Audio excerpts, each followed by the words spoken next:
All right, what's up, everybody?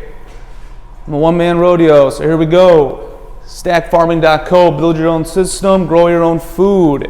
Winter is here. So, how do you calibrate your pH pen? I made the mistake, genius move at the time, of buying the cheapest pH pens I could find off Amazon. The problem, and they were really cheap, like under $20 for a pH pen and a total dissolved solid pen, which will measure how much stuff is in your water.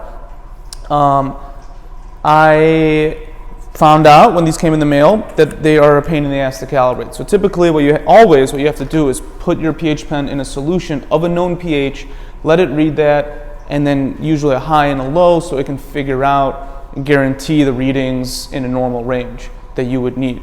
It's typically between, I think, in this case 4 and 9, but something like that, right? And typically it comes with a little pouch of liquid that you crack open, put your pen in, calibrate it, it reads it, it knows exactly, bada bing, bada boom.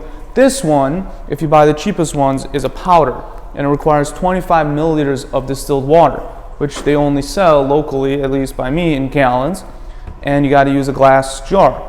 So you gotta get 25 milliliters of water in there. If you don't have any way to measure that, turns out a cap is exactly 10 milliliters off these BioBiz bottles. And you pour it in, pour the powder in first, put 25 capfuls, and then I use this 1/4-inch tubing to mix it, let it settle, put it in, make sure you don't immerse it all the way. As you can see, this would sit all the way at the bottom. This is not a waterproof pen. The cheap ones are water resistant past the fill line. So this is usually where the cap goes, is where the waterproof line is. So you got to hold it in there. First you do, I think, 4.04. It'll read, when it reads that 3 times, it'll say end. Then you do it for 86, 3 times, it'll say end. You got to turn it on, hold the calibrate button, let it go till end.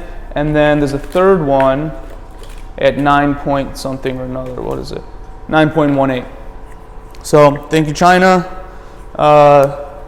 They're a pain in my ass.